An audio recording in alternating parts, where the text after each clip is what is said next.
কাজিয়া লগাইছে হিমন্তই অসমখনত অশান্তি বিয়পাই দিছে হিমন্তই দুখীয়া মানুহৰ ঘৰ দেখিলে তেওঁলোকৰ বুলডোজাৰ পঠিয়াই ঘৰবিলাক ভাঙি দিয়ে হয়নে নহয় এখন চৰকাৰৰ আটাইতকৈ ডাঙৰ কামটো কি এখন চৰকাৰৰ আটাইতকৈ ডাঙৰ কামটো হ'ল ভোট দিয়া মানুহবিলাকৰ জীৱন আৰু সম্পত্তিৰ নিৰাপত্তা প্ৰদান কৰা হয়নে উল্টাই যি ভোট দিছে সেই জনতাৰ জীৱন কাঢ়ি লোৱা কামটোৱে কৈছে হিমন্ত বিশ্ব শৰ্মাৰ কাম সম্পত্তি কাঢ়ি লোৱাটোৱে কৈছে হিমন্ত বিশ্ব শৰ্মাৰ কাম যদি কৰবাত সংখ্যালঘু মানুহে নদী খহনীয়াত পৰি এক কথা মাটি যদি কৰবাত অকণমান চৰকাৰী মাটিত সোমাইছে হিমন্তৰ মাথাটো পাগল হৈ গৈছে লগে লগে সেই মানুহজনৰ ঘৰলৈ পুলিচ পঠিয়াই দিছে সেই মানুহজনৰ ঘৰ ভাঙি দিছে আৰু সেই মানুহজনৰ জীৱন সম্পূৰ্ণৰূপে ধ্বংস কৰি দিছে দিছেনে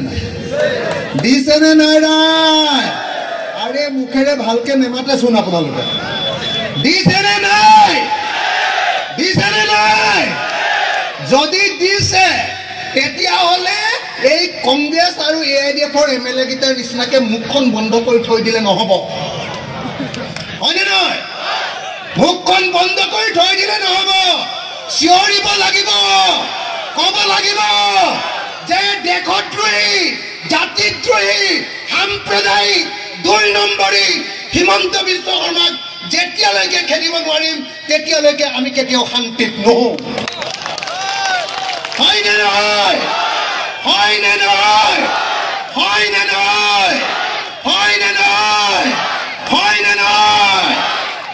সেইকাৰণে শ্ৰদ্ধেয় ৰাইজ আপোনালোকৰ ওচৰলৈ আহিছোঁ যে 2026 চনত বিজেপিক অসমৰ পৰা খেদিব লাগিব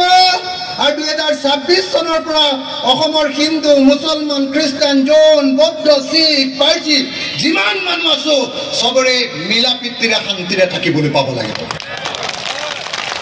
হয়নে নহয়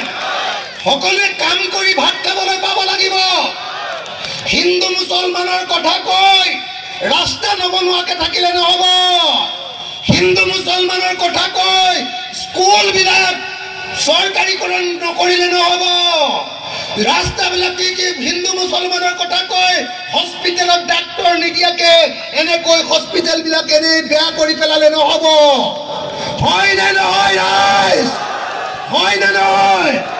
সেইকাৰণে মই আপোনালোকক ক'ব খুজিছোঁ যে যেতিয়ালৈকে আমি হিন্দু মুছলমানৰ ৰাজনীতি অসমৰ পৰা খেদি দিব নোৱাৰিম তেতিয়ালৈকে অসমত এটা ভাল ৰাস্তা পোৱাটো কেতিয়াও সম্ভৱ নহয় কথাটো বুজিছে যেতিয়ালৈকে হিন্দু মুছলমানৰ ৰাজনীতি কৰি থাকিম তেতিয়ালৈকে ভাল হস্পিটেল এখন বিচাৰিব নোৱাৰে ভাল হস্পিটেল বিচাৰিলে লগে লগে হিমন্তই হিন্দু মুছলমানৰ কাজিয়া লগাই দিব ইছু ড্ৰাইভাৰ হয়নে নহয় বেলেগ একোৱে কৰিব নালাগে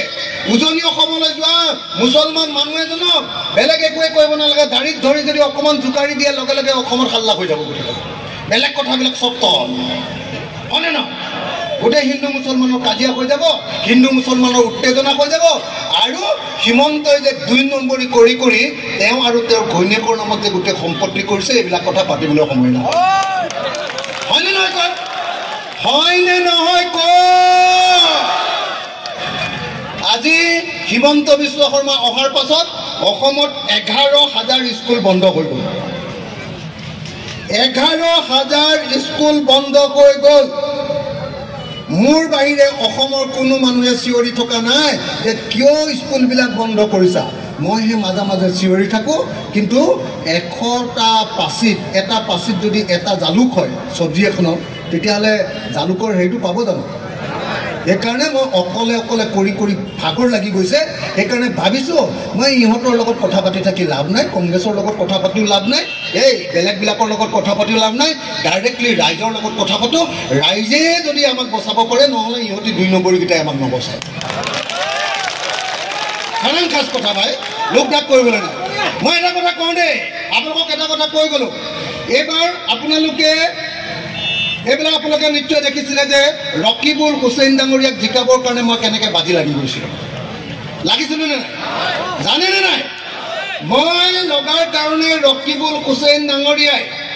10 লাখ ভোটত ভাৰতৰ ভিতৰত ৰেকৰ্ড কৰি জিকিছিলে মই বাজি লগাই দিছিলোঁ 44খন মিটিং কৰি সব মানুহক বুজাই ভোটটো দিয়াবলৈ বাধ্য কৰিছিল এতিয়া সেইজন লক্ষীপুৰ হুছেইনে তেওঁৰ নিজৰ সমষ্টি সামগ্ৰী 26,000 ভোটত যোৱাবাৰ জিকিছিলে এবাৰ জিকিব নে হাৰিব সেইটোক লৈ টেনচন চলি আছে কাৰণ অখিল গগৈ আৰু ৰাইজৰ দল তেওঁলোকৰ কাৰণে যোৱা নাই কেলে জানেনে আমি একেলগতে ইলেকশ্যন খেলিবলৈ লৈছিলোঁ কংগ্ৰেছে ক'লে যে নাই আমাৰ ভিতৰত কাজিয়া হৈছে ভূপেন বৰা আৰু গৌৰৱ গগৈ বিহালী সিটটো লাগে গতিকে আমি আপোনালোকক দিব নোৱাৰোঁ আমাৰ পৰা আমি 5টা আসনৰ ভিতৰত এখন বিচাৰিছিলোঁ আমাৰ কাৰণে নহয় CPI-ML কাৰণে বিচাৰিছিলোঁ এই এখন আসন বিচৰাটো নিদিলে কাৰণে আমি এবাৰ কংগ্ৰেছৰ লগত থকা নাই 2021 চনতো আমাৰ লগত বিধানসভা মই তেতিয়া জেলত আছিলোঁ মোৰ লগত গৈ ৰিপুণ বৰাই কথা পাতিলে মোৰ লগত গৈ গৌৰৱ গগৈ কথা পাতিলে মোৰ লগত গৈ প্ৰদ্যুৎ বৰদলৈ কথা পাতিলে সবেই কথা পাতি ঠিক হৈ গ'ল ৰকিবুল